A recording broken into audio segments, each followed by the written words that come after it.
ప్రభువైన యేసుక్రీస్తు వారి నామంలో మీ అందరికీ నా హృదయపూర్వకమైన వందనాలు. ప్రతిరోజు ఇదే సమయంలో దేవుని వాక్యాన్ని ఈ విధంగా ఆలకించడానికి దేవుడు కృప చూపించినందుకు దేవునికి ఎన్నో లెక్కలేనన్ని స్తుతులు చెల్లిస్తున్నాను.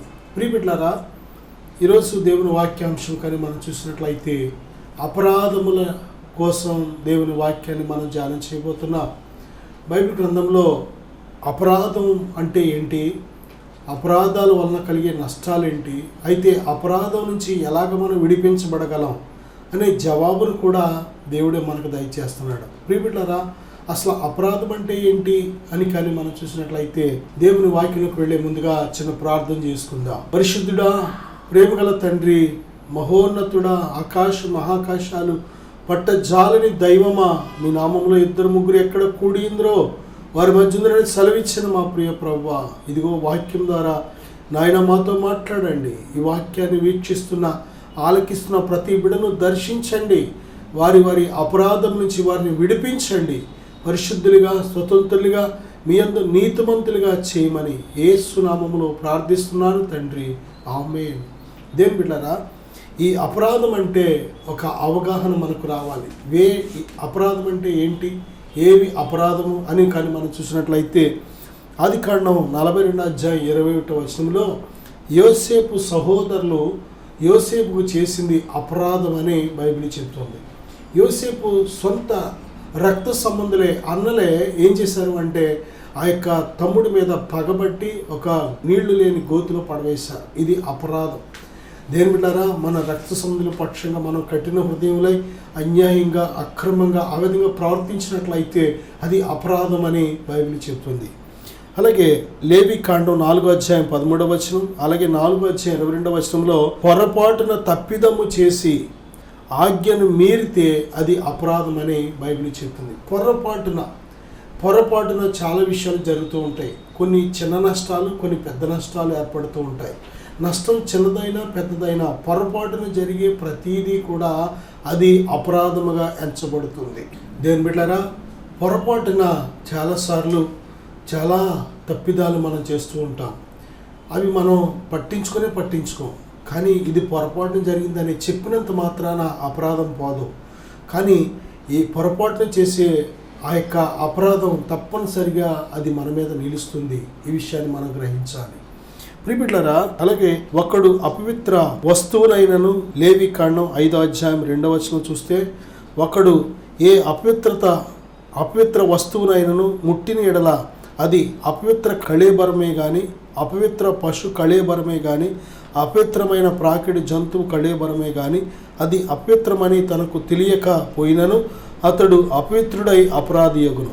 అలాగే లేవికాండం 5:3 మనుష్యులకు తగులు అపవిత్రతలలో ఏదైనాను ఒకరికి తెలియకుండా అంటిన ఎడల, అనగా ఒకరికి అపవిత్రత కలిగిన ఎడల ఆ సంగతి తెలిసిన తరువాత వాడు అపరాధియగును. చూడండి, చాలాసార్లు అపవిత్రమైన దేవుని జంతు కళేబరాలు కావచ్చు, లేక చనిపోయిన వ్యక్తి శవాలను ముట్టుకోవడం ద్వారా కూడా అపవిత్రత ఏర్పడుతూ ఉంటుంది. ఆ యొక్క అపవిత్రత అపరాధంగా మార్చబడుతూ ఉంటుంది. అలాగే లేవికాండం 5:4 కీడైనను మేలైనను మనుషులు వ్యర్థముగా ఒట్టు పెట్టుకొని చేసేదమని పలుకు మాటలలో మరి దేనినైనను యోచింపక చేసేదనని ఒకడు పెదవులతో వ్యర్థముగా ఒట్టు పెట్టుకుని ఎడల అది తెలిసిన తరువాత వాడు అపరాధియగును. చాలాసార్లు వ్యర్థముగా ఒట్టు పెట్టుకొని ప్రమాణం చేసుకుని తర్వాత అది మర్చిపోతూ ఉంటారు. అది అపరాధంగా ఎంచబడుతూ ఉంటుంది. కీర్తన గ్రంథం 5:10 దేవా, వారు నీ మీద తిరుగుబడి ఉన్నారు,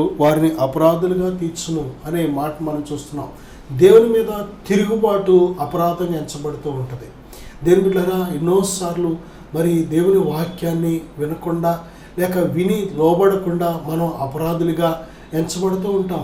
దేవుని బిడ్డలారా, దేవుని ఆత్మ మీద తిరుగుబాటు చేసి అపరాధులుగా ఎంచబడుతూ ఉంటాం. అంతేకాదు కీర్తన గ్రంథం 34:21 నీతిమంతుని ద్వేషించు వారు అపరాధులుగా ఎంచబడతారు. నిజమే, మన చుట్టూ ఎంతోమంది మనకు తెలియకుండానే వారు నీతిమంతులుగా బ్రతుకుతూ ఉంటారు. వారిని మనం ద్వేషిస్తూ ఉంటాం. చాలాసార్లు దేవుని బిడ్డ నీతిమంతుడిగా, నీతిమంతురాలుగా జీవిస్తున్న మనకు ఎవరైనా విరోధంగా వారు ప్రవర్తించినట్లయితే అది వారి విషయంలో అపరాధంగా ఎంచబడుతూ ఉంటుంది. నిజమే, మనందరం ప్రభువైన యేసుక్రీస్తు నందు విశ్వాసము ద్వారా నీతిమంతులుగా తీర్చబడ్డాం. కనుక దేవుని పిల్లలు నీతిమంతులని దేవాది దేవుడే మరి సాక్ష్యమిస్తున్నాడు. కనుక దేవుని పిల్లలకు విరోధంగా, నీతిమంతులకు విరోధంగా ఎవరు ఏ విధమైన కార్యం చేసినా అది వారి జీవితంలో అపరాధముగా ఎంచబడుతూ ఉంటుంది. మత్తయి సువార్త 12:37 నీ మాటలను బట్టి నీతిమంతుడు అని తీర్పు నందుదువు, నీ మాటలను బట్టి అపరాధం అని తీర్పు నందుదువు. దేని బిడ్డారా, మన మాటలు మన హృదయం నుంచి వస్తాయి. హృదయం అంటే మనమే. ప్రతి మనిషి ఎలాగుంటాడు అంటే తన హృదయంలో ఎలాంటి ఆలోచనలతో ఉన్నాడో అవే ఆ మనిషి. కాబట్టి దేని బిడ్డారా, మన యొక్క ఆలోచనను బట్టి మన మాటలు ఉంటూ ఉంటాయి. కనుక ఏదో పొరపాటున అలా వచ్చేసిందంటే కుదరదు. ప్రతి మాట వెనకాల హృదయంలో ఆలోచన పుట్టి అవి కంటికి కనబడదు, చెవికి వినబడదు. కానీ మాట రూపంలో తయారైన తర్వాత నోట్లోంచి బయటకు వచ్చిన తర్వాత ఆ మాటను మన చెవి వినబడుతుంది. కానీ దానికి ముందే అది హృదయంలో పుట్టినప్పుడే దేని బిడ్డారా ఆ యొక్క అపరాధం అని ప్రారంభమవుతుంది. కాబట్టి ఏ వ్యక్తి అయితే మరి నోటి మాటల చేత మరి దేని బిడ్డారా దేవునికి విరోధమైన మాటలు కానీ, విధికి దేవుని చిత్తానికి విరోధమైన మాటలు కానీ, విధికి వ్యతిరేకమైన మాటలు కానీ మాట్లాడుతూ ఉంటారో వారు అపరాధులుగా ఎంచబడుతూ ఉంటారు. కొరింథీయులకు రాసిన మొదటి పత్రిక 11:27 కాబట్టి ఎవడు అయోగ్యముగా ప్రభు యొక్క రొట్టెను తినునో లేక ఆయన పాత్రలోనిది త్రాగునో వాడు ప్రభు యొక్క శరీరమును గూర్చియు రక్తమును గూర్చియు అపరాధియగును. దేని బిడ్డలారా చూడండి, ఇక్కడ అయోగ్యముగా ప్రభు యొక్క శరీరం రక్తం ఎవరికి ఇవ్వబడుతుందంటే రక్షించబడిన వారికి. ప్రభు యొక్క శరీరం రక్తం ఎవరికంటే ప్రభువును స్వరంత రక్షకుడిగా అంగీకరించి దేని బిడ్డలారా ఎందరైతే రక్షించబడ్డారో బైబిల్ చెప్పింది. యోహాను సువార్త 3:3-5 చూస్తే ఒకడు నీటి మూలముగాను ఆత్మ మూలముగాను జన్మించితేనే కానీ వాడు దేవుని రాజ్యం చూడలేడు. కాబట్టి ఇక్కడ నీటి మూలముగా జన్మించిన ప్రతి వ్యక్తి ప్రభు యొక్క శరీరములో రక్తంలో పాలు పంపులు పొందాలి. శిష్యులు ప్రభు నీ శరీరం మేము తినం ప్రభు అంటే ప్రభు చెప్తారు, నా శరీరము తిని నా రక్తము త్రాగువాడే నిత్యజీవము గలవాడు. మీరు నా శరీరం తినకపోతే, నా రక్తం త్రాగకపోతే నాతో మీకు పాలు పంపు లేవని చెప్తారు. అంటే దేవుడారా మనము దేవుని మందిరంలో దేవుని సన్నిధిలో పుచ్చుకొనుచున్న ప్రభు యొక్క శరీరం రక్తం ఎంత ప్రాముఖ్యమైందో చూడండి. అయితే అది తీసుకునేటప్పుడు యోగ్యతను మనం కలిగి ఉండాలి. దేవుని బిడ్డారా ఎక్కడైనా దేవునికి విరోధంగా, దేవునికి ఆయాసకరంగా, దేవుని మీద తిరుగుబాటు చేసే విధంగా మనం జీవించినట్లయితే వెంటనే దేవుని ఆత్మ మనకు జ్ఞాపకం చేస్తారు. కనుక మన పాపాన్ని గురించి మనల్ని ఒప్పింపు చేస్తారు. కనుక అది మనం ఒప్పుకొని పశ్చాత్తాపడి విడిచిపెట్టాలి. అటు తర్వాతే వచ్చి ప్రభు యొక్క శరీరం రక్తం మనం పుచ్చుకోవాలి. అలా కాకుండా ఏమనుకుంటారు, నేను తీసుకోకపోతే నేనేదో తప్పు చేశాను అనుకుంటారని మనుషులకు భయపడు, లేక హృదయాన్ని కఠినపరుచుకోను దేని బిడ్డారా అయోగ్యముగా అనాలోచితంగా కానీ ప్రభు యొక్క శరీరాన్ని రక్తాన్ని తీసుకుంటే మనము అపరాధులుగా ఎంచబడుతున్నాం. కాబట్టి చాలామంది రోగులైన వారు, చాలామంది నిద్రిస్తున్న వారి కారణం ఏంటంటే అయోగ్యముగా ప్రభు యొక్క శరీరంలో రక్తంలో పాలు పంపులు పొందడం. దేని బిడ్డారా గలతీయులకు రాసిన పత్రిక 2:11 అయితే కేఫా అంతియొకయకు వచ్చినప్పుడు అతడు అపరాధిగా తీర్చబడను. ఏం చేశాడు కేఫా అంటే అన్యజనులతో కలిసి సాంగత్యం, అన్యజనులతో కలిసి మరి భోజనం చేయడం. ప్రియబిడ్డలారా అన్యులతో విశ్వాసికి అవిశ్వాసితో పాలెక్కడిది అని బైబిల్ చెప్పింది. ఈ లోక స్నేహము దేవునితో వైరమని బైబిల్ చెప్తుంది. సాతానుతో నువ్వు సహవాసం చేసినట్లయితే, లోకస్తులతో నువ్వు సహవాసం చేసినట్లయితే, పాపులతో నువ్వు సహవాసం చేసినట్లయితే, దుష్టులతో దుర్మార్గులతో నువ్వు సహవాసం చేసినట్లయితే అది ఎంత మాత్రమూ నీ ఆత్మీయ జీవితానికి మంచిది కాదు. మనము ఎప్పుడైతే ఆ విధంగా చేయవద్దన్న స్నేహాలు చేశామో మనం అపరాధులుగా ఎంచబడుతూ ఉంటాం. తిమోతి మొదటి పత్రిక 2:14 మనం చూసినట్లయితే, మరియు పౌలు తిమోతికి రాసిన మొదటి పత్రిక 2:14 మరియు ఆదాము మోసపరచబడలేదు కానీ స్త్రీ మోసపరచబడి అపరాధములో పడెను. బిడ్డలారా అవ్వ చూడండి సాతాను చెప్పిన అబద్ధాల చేత శోధించబడి దేవుడు చెప్పిన మాట మీద ఉన్న విశ్వాసాన్ని పోగొట్టుకొని అపవాది చెప్పిన అబద్ధాల మీద ఎప్పుడైతే విశ్వాసం వచ్చిందో అపరాధములో పడింది. ఈరోజు దేవుని మాటలు నీకు వినబడుతున్నాయి, ఒక ప్రక్కన శత్రువైన సాతాను చెబుతున్న అబద్ధాలు నీకు వినబడుతున్నాయి. వేటికి లోబడుతున్నావు? ప్రియబిడ్డ, ఇది సత్యమని తెలిసి కూడా ఆ సత్యానికి లోబడకుండా ఉన్నావా? ఇది అబద్ధమని తెలిసి కూడా అబద్ధానికి లోబడుతున్నావా? ఒకసారి నువ్వు ప్రశ్నించుకో, పరిశీలన చేసుకో. దేవుడు తన సత్యాన్ని ప్రతి చెవికి వినిపింప చేస్తున్నాడు. ప్రియబిడ్డలారా, ఈ సువార్త లోకమందు అంతటా ప్రతి మనిషికి చెవికి వినబడేలాగా దేవుడు తన సువార్తను వెదజల్లుతున్నాడు. ఇది మనుషుల ప్రేరేపణ వల్ల కాదు. దేవుడు నిన్ను ప్రేమించి నువ్వు నశించిపోవడం దేవునికి ఇష్టం లేక నువ్వు రక్షించబడని ఉద్దేశంతో అందరూ అంతటా రక్షణ పొందాలనే గొప్ప ఉన్నతమైన ప్రేమ కలిగిన మనసుతో దేవుడు నీకు ఈ సువార్తను వినిపింప చేస్తున్నాడు. సత్యము ఓ ప్రక్కన వినబడుతుంది, అసత్యం ఓ ప్రక్కన వినబడుతుంది. వెలుగు ఓ ప్రక్కన ప్రసరిస్తుంది, ఓ ప్రక్కన చీకటి పొంచి ఉంది. ఏది ఎన్నుకుంటున్నావు? దేనికి లోబడుతున్నావు? దేని ప్రియబిడ్డ? సత్యం నిన్ను స్వతంత్రుడిగా చేస్తుంది. అపరాధము అంటే అవ్వ తన భర్త ద్వారా చెప్పబడిన దేవుని వాక్యానికి లోబడకుండా సాతాను చెప్పిన అబద్ధానికి లోబడింది. అప్పుడే ఆమె అపరాధము చేసిన బిడ్డగా ఎంచబడింది. కాబట్టి అపరాధం అంటే మనం చూసినట్లయితే యాకోబు రాసిన పత్రిక 2:9 మీరు పక్షపాతము గలవారై ధర్మశాస్త్రము వలన అపరాధులని తీర్చబడి పాపము చేయువారగుదురు. పక్షపాత బుద్ధి, దేవుని బిడ్డలారా, పార్షియాలిటీ, ఈ పక్షపాత బుద్ధి అనేది చాలా ప్రమాదకరమైనది. మనుషులను అపరాధులుగా చేస్తూ ఉంటుంది. పక్షపాతం అనేది చాలామంది జీవితాల్లో మనం చూస్తున్నాం. చూడండి, ఇద్దరు బిడ్డలు ఉన్నారనుకోండి, ఇద్దరిని సమానంగా చూడలేకపోతున్నారు. నలుగురు బిడ్డలు ఉన్నారనుకోండి, నలుగురిని సమానంగా చూడలేకపోతున్నారు. ఇది దేని బిడ్డలారా, మనం పూర్వకాలం నుంచి మనం చూస్తున్నాం. నిజమే, ఇస్సాకు కుమారులైన యాకోబు ఏసావుని ఆ యొక్క తల్లి ఇద్దరిని ఒకేలాగా ప్రేమించలేకపోయింది. ఆ తండ్రి కూడా ఇద్దరిని ఒకేలాగా ప్రేమించలేకపోయారు. ఒకరికి ఒకడిష్టం, ఒకరికి ఒకడిష్టం. చాలాసార్లు దేని బిడ్డలారా, మనం కూడా తల్లిదండ్రులు కూడా ఎలా ప్రేమిస్తామంటే, కొద్దిమంది తండ్రి పార్టీ, కొద్దిమంది తల్లి పార్టీ. ప్రియబిడ్డ, దీనివల్ల చాలా నష్టాలు, చాలా అనర్థాలు రాబోయే రోజుల్లో దానివల్ల చాలా దుష్ఫలితాలు ఎదుర్కోవాల్సి ఉంటుంది. ఎప్పుడు కూడా పక్షపాత బుద్ధి, బిడ్డను ప్రేమించడంలో కానీ, తల్లిదండ్రులు ప్రేమించడంలో కానీ, అత్తమామలు ప్రేమించడంలో కానీ, మరి భర్తను ప్రేమించడం, భార్యను ప్రేమించడంలో కానీ పక్షపాత బుద్ధి ఉంటే, నీ స్నేహితులు ప్రేమించడంలో కానీ, నీ రక్త సంబంధులైన అన్నదమ్ములు అక్క చెల్లులను ప్రేమించడంలో కానీ పక్షపాత బుద్ధి ఉంటే అది రేపు పొద్దున చాలా భయంకరమైన దుష్ఫలితాలు ఎదుర్కోవాల్సి ఉంటుంది. ప్రియబిడ్డ, కాబట్టి ఈ పక్షపాత బుద్ధి ఉన్న ప్రతి వ్యక్తి కూడా అపరాధిగా ఎంచబడుతుంది. యాకోబు రాసిన పత్రిక 2:10 ఎవడైనను ధర్మశాస్త్రం అంతయు గైకొని ఒక ఆజ్ఞ విషయంలో తప్పిపోయిన ఎడల ఆజ్ఞలన్నిటి విషయంలో అపరాధి యుగ్మం. దేని బిడ్డారా, దేవుని మాటలు మనం ఎంతవరకు ఆలకిస్తున్నాం? దేవుని మాటలు ఒక ఆజ్ఞను ఆలకించి ఒక ఆజ్ఞను ఆలకించకుండా ఉన్నామా? చాలాసార్లు దేవుని బిడ్డలారా, దొంగతనం చేయొద్దు అని చెప్పిన దేవుడే వ్యభిచరించవద్దని చెప్పాడు. వ్యభిచరించొద్దని చెప్పిన దేవుడే అబద్ధం ఆడవద్దని చెప్పాడు. నిజమే, ఒక ఆజ్ఞను గైకొని ఒక ఆజ్ఞను మనం విడిచిపెట్టినట్లయితే గైకొనిన ఆజ్ఞల విషయంలో కూడా మనం అపరాధులుగా ఎంచబడతాం. ఎజ్రా 9:2, 10:10, 10:19 కూడా మనం చూసినట్లయితే అవిశ్వాసితో విశ్వాసికి వివాహము జరిగినట్లయితే అది అపరాధంగా ఎంచబడుతుంది. విశ్వాసి ఎప్పుడు కూడా విశ్వాసమే పిండాడాలి. ప్రియబిడ్డ, ఎందుకంటే నువ్వు ఎప్పుడైతే అవిశ్వాసితో నీ స్నేహము కానీ వివాహం కానీ చేస్తూ ఉంటావో ఆ వారిని బట్టి నువ్వు అపరాధిగా ఎంచబడుతూ ఉంటావు. వారు రక్షించబడతారో లేదో నీకు తెలియదు. కాబట్టి దేని బిడ్డలారా, వారిని బట్టి మిగిలిన వారు అపరాధులుగా ఎంచబడుతూ ఉంటారు. హబక్కూకు గ్రంథం 1:11 తమ బలమునే తమకు దేవతగా భావిస్తే అపరాధమని బైబిల్ చెప్తుంది.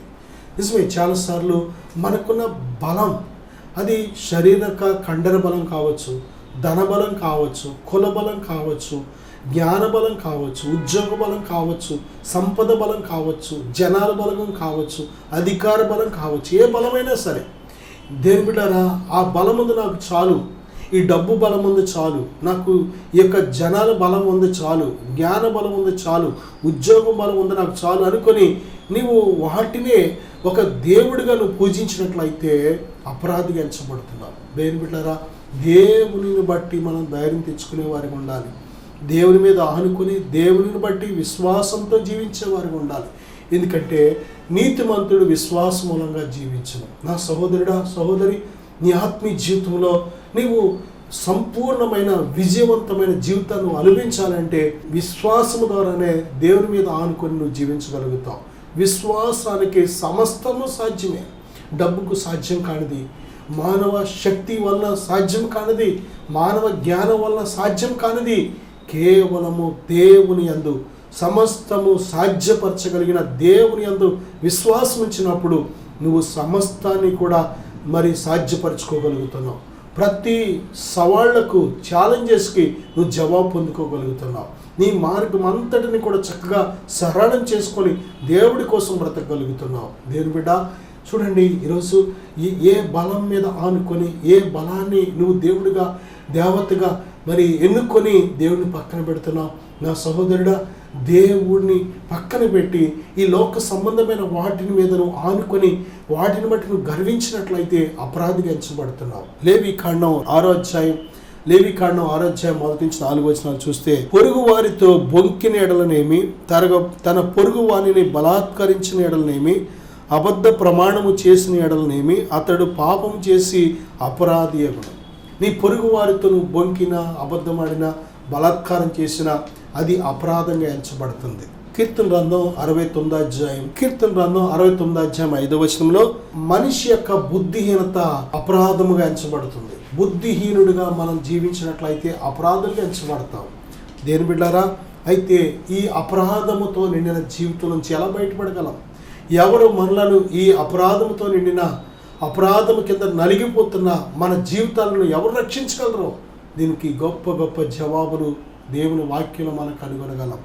దేవుడు చెప్తున్నాడు కదా. దేని బిడ్డారా, కీర్తన గ్రంథం 34:22 వచనంలో, ఆయన శరణుజొచ్చిన వారిలో ఎవరును అపరాధులుగా ఎంచబడరు. నిజమే, అపరాధము నీ మీద ఉన్నట్లు, నువ్వు అపరాధిగా ఉన్నట్లు నీకు ఏమాత్రం అనుమానం వచ్చినా, ఏమాత్రం గ్రహించినా వెంటనే ముందు దేవుని శరణుజొచ్చాలి. ఎందుకంటే దేని బిడ్డారా, మనలను మన అపరాధం నుంచి విడిపించడానికే ఆయన మ్రాను మీద వేలాడాడు. ఆయన శిలువపై వెలచెలించాడు.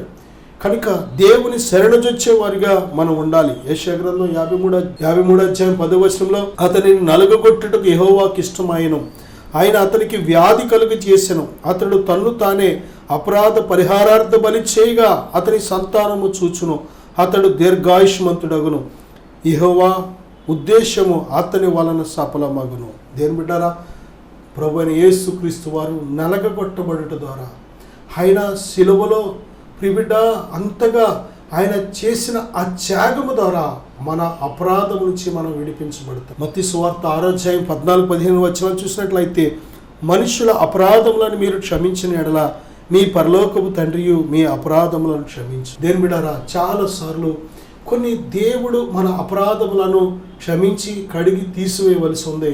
కొన్నిసార్లు మన చేతులలో ఉంది కొన్ని అపరాధాలు మన మీద ఉన్న అపరాధాలు అవి తొలగించబడాలంటే మనకిచ్చాడు అవకాశం దేవుడు. అదేమిటంటే, మనము ఇతరులు మనకు విరోధంగా చేసిన అపరాధాలను మనం క్షమించినట్లయితే మన అపరాధాలను కూడా దేవుడు క్షమిస్తున్నాడు. దేని బిడ్డ, నీ పొరుగు వారిని నువ్వు ప్రేమించలేకపోతే, నీ శత్రువును నువ్వు ప్రేమించలేకపోతే, లేకపోతే దేని బిడ్డ నీ కుటుంబస్తులను ప్రేమించలేకపోతే, కనీసం నీ సొంత భర్తను, నీ భార్యను ప్రేమించలేకపోతే, నీ అత్తమామను ప్రేమించలేకపోతే, దేని బిడ్డరా, అపరాధాన్ని మనసులో ఉంచుకున్నట్లయితే నీ అపరాధం కూడా దేవుడు క్షమించనని చెప్తున్నాడు. కనుక మన అపరాధాలు క్షమించే దేవుని దగ్గర మనకు విరోధంగా అచ్చిన వారిని మనం క్షమించే వారికి ఉండాలి. ప్రభువైన యేసుక్రీస్తు వరకు మనకు ఒక మాదిరి చూపెడుతున్నారు. నిజమే, ఆయనను హింసించి, నిందించి, ఉమ్ములు ఊసి, పిడుగుద్దులు గుద్ది, ఆ యొక్క ముండ్ల కిరీటం పెట్టి, కాళ్ళు చేతులు మేకులు కొట్టి సిలువలో అంతగా హింసిస్తుంటే ఆయన మాట్లాడుతున్న మాట ఈ ప్రపంచానికి ఒక గొప్ప ఆదర్శమైన మాట. తండ్రి, వీరేమి చేయుచున్నారో వీరు ఎరుగరు, వీరు క్షమించు. నిజంగా దేని బిడ్డ, దేవుని ఆత్మ మనలో ఉంటే అటువంటి మాటలు మనం పలకగలగాలి. దేవుని ఆత్మ లేకపోతే అంత క్షమించే స్వభావం, ప్రేమించే స్వభావం ఏ నరుడికి సాధ్యం కాదు. నిజంగా మనం క్షమించిన దేవుడు, మనల్ని ప్రేమిస్తున్న దేవుడు, ఆయనను మనం ఎంతవరకు ప్రేమించగలుగుతున్నాం? ఆయన ఆజ్ఞల్లో మనం ఎంతవరకు నడవగలుగుతున్నాం? ప్రియబిడ్డ, రోమపత్రిక 4వ అధ్యాయం 25వ వచనంలో, ఆయన మన అపరాధముల నిమిత్తము అప్పగింపబడి మనము నీతిమంతులుగా తీర్చబడుటకై లేపబడ్డాడంట. మనలను మన అపరాధము నుంచి విడిపించడానికే ఆయన అప్పగించబడి మరణానికి సమాధి చేయబడి 3వ దినాన తిరిగి సజీవుడిగా పునరుద్ధరణుడిగా లేపబడ్డాడు. కనుక ఆయన మన అపరాధముల నుండి మనల్ని విడిపించగలిగిన శక్తిమంతుడిగా ఉన్నాడు. ఎఫెసీ పత్రిక 2వ అధ్యాయం 4-13 వచనాలు చూస్తే, అయినను దేవుడు కరుణా సంపన్నుడయ్యుండి మనము మన అపరాధముల చేత చచ్చిన వారమై ఉండినప్పుడు సైతము మన ఎడల చూపిన తన మహాప్రేమ చేత మనలను క్రీస్తుతో కూడా బ్రతికించెను. నేను బిడ్డ, మనలను మన అపరాధం నుంచి విడిపించడానికే ఆయన చంపబడ్డాడు, సమాధి చేయబడ్డాడు, ఆయన సజీవుడిగా పునరుద్ధరుడిగా తిరిగి లేచాడు. ప్రభువైన యేసుక్రీస్తునందు విశ్వాసం ఇచ్చినప్పుడు ఆయన నిన్ను నీ అపరాధం నుంచి విడిపిస్తున్నాడు. దేని బిడ్డ, ఏ అపరాధము చేత నీ మనస్సు నెమ్మది లేకుండా ఉంది, ఏ అపరాధము చేత నీ హృదయం గాయాలతో ఉంది, ప్రియబిడ్డ, ఒకవేళ ఈ లోకంలో నిజమే క్షమించలేని స్వభావం కానీ నువ్వు కలిగినట్లయితే నిన్ను కూడా దేవుడు క్షమింపడు. ఈ లోకంలో ప్రియబిడ్డలారా, అభ్యంతరములు రాక తప్పవు. ప్రభు చెప్తున్నారు, అభ్యంతరాలు తప్పనిసరిగా కలుగుతుంది. ఈ లోకంలో మీకు శ్రమ కలుగును, అయినను ధైర్యం తెచ్చుకొనుడి అని ప్రభు చెప్పారు. తప్పనిసరిగా అభ్యంతరం వస్తుంది. నిందించేవారు ఉంటారు, హింసించేవారు ఉంటారు, చెడ్డ మాటలు పలికేవారు ఉంటారు. ఎందుకంటే నిన్ను బట్టి కాదు, నువ్వు నమ్మిన ప్రభువుని బట్టి, నువ్వు సేవిస్తున్న పరిశుద్ధమైన దేవుని బట్టి, నువ్వు జీవిస్తున్న పరిశుద్ధమైన మార్గాన్ని బట్టి, నీ విశ్వాసం, నీ నిరీక్షణ బట్టి కొన్నిసార్లు ఈ విధముగా దేని బిడ్డలారా మరి వ్యతిరేకతలు వచ్చినప్పుడు ఏ మాత్రము కూడా భయపడకు. ఎందుకంటే నీ నీతికి ప్రతిఫలం ఇచ్చే దేవుడు ఆయన.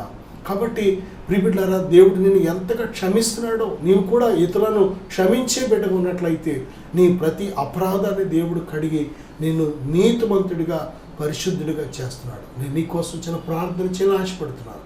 దయచేసి ప్రార్థనలు ఏకీవిద్దాం. కళ్ళు మూసుకుందాం. పరిశుద్ధుడా, ఇదిగో నాయన, ఏ కారణం చేత ఇప్పటి వరకు మీ బిడ్డలు అపరాధులుగా ఎంచబడ్డారు, దయతో క్షమించండి నాయన. నీ బిడ్డల కోసం సిలువలో మీరు పొందిన గాయాల చేత, మీరు చిందించిన రక్తం చేత ఇప్పుడు కడగండి ప్రభువా. ప్రతి అపరాధ దోషము నుంచి విడిపించండి నాయన. ఇదిగో కళంకము లేని ఏ మాత్రము కూడా నాయన, అయ్యా, ఎటువంటి కళంకము లేని మంచి మనస్సు నీ బిడ్డలు కలిగి ఉండడం సహాయం దయచేయండి నాయన. ఎటువంటి అపరాధం వల్ల అపిత్రులైన దయతో ఇప్పుడే మీ రక్తంతో కడగండి తండ్రి. అపరాధం లేని మనస్సాక్షితో నీ బిడ్డలు నింపండి ప్రభువా. ఇదిగో నీ బిడ్డల పక్షం ప్రార్థిస్తున్నాను. ఈ ప్రార్థన ఏకమిస్తున్న ప్రతి బిడ్డకు సంపూర్ణ నెమ్మది, పాప క్షమాపణ, అపరాధం నుంచి విడుదల కలుగునిగా అని ప్రార్థిస్తున్నాను తండ్రి. మా ప్రార్థన ఆలకిస్తుంది కొందనాలు తండ్రి. మీరు అక్కడ ఆలస్యమైతే మరొక తరుణం దయచేయమని యేసుక్రీస్తు నామములో ప్రార్థిస్తున్నాను తండ్రి. Amen. God bless you.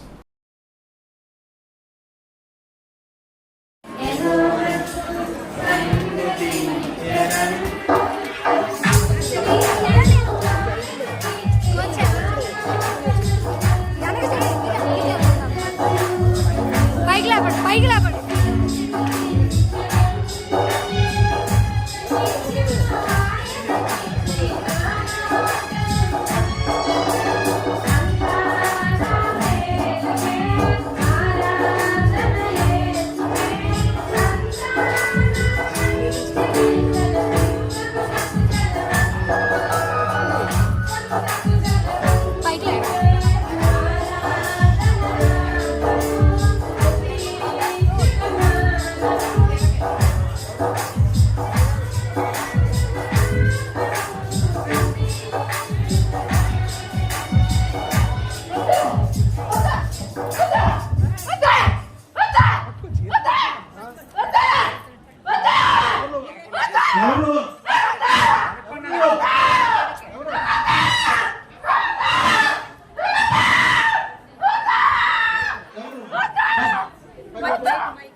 Mighty name of Jesus Christ.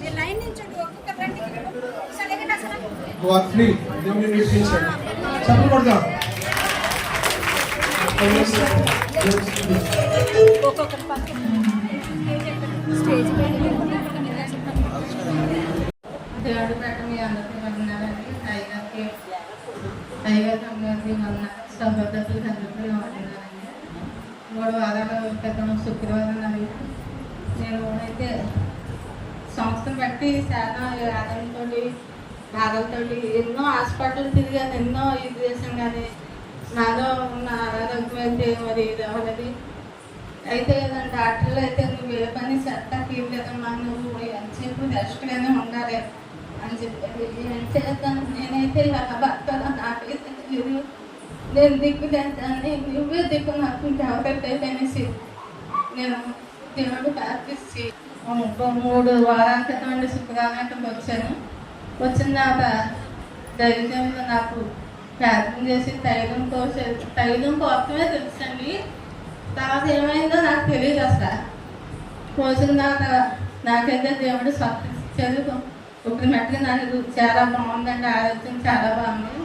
కానీ కొద్దిగా నాకు ముందు నేర్చుకోం దడగా ఉంటుంది, అది కూడా తగ్గేలాగా అందరూ మీ అనేది నా ప్రార్థనలో పెట్టమని అడుగుతున్నాను. ఈ చిన్న సాక్షిని దేవుడు దీవించారు.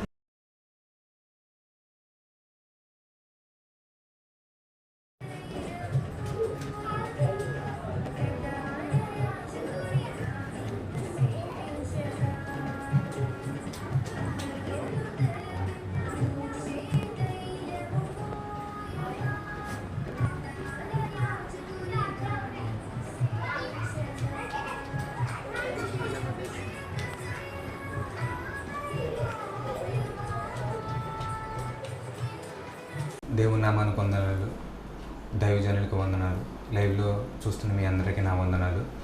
నా పేరు గిరి. నేను తాడేపల్లిగూడెంలో ఉంటాను. ఒక చిన్న జ్యువెలరీ షాప్లో వర్క్ చేస్తూ ఉంటాను. అసలు దేవుడు అంటే ఏంటో నాకు తెలియదు, ఏమీ తెలియదు. ఫస్ట్లో నా పాత జీవితం చాలా దారుణంగా ఉండేది. దేవుని యందు భయభక్తులు లేకుండా ఏమీ లేకుండా ఉండేవాడిని నేను. సిగరెట్లు కాల్చడం, మందు తాగడం, స్నేహితులతో బయటకు వెళ్ళడం, సినిమాలకు వెళ్ళడం, అలా ఉండేది నా జీవితం. దేవుడు అంటే అసలు ఏమిటో తెలియదు. దేవుడు ఉన్నాడా అనే ఆలోచన కూడా నాకు ఉండేది కాదు. మన కోసం ఒకరు ప్రాణం పెట్టారని కానీ అది కానీ ఏమీ ఉండేది కాదు. నా జీవితం నా ఇష్టానుసారంగా ఇంట్లో తల్లిదండ్రుల మాట వినకుండా ఫ్రెండ్స్తో తిరగడం, సినిమాలకు వెళ్ళడం, తాగడం లాంటివి చేసేవాడిని. దేవుడు అనేక కార్యాలు నా జీవితంలో ఎన్నో చేశాడు. ఆయనకి ఏమి ఇచ్చినా రుణం తీర్చుకోలేను. ఈ సాక్ష్యం దేవునికి మహిమకరం.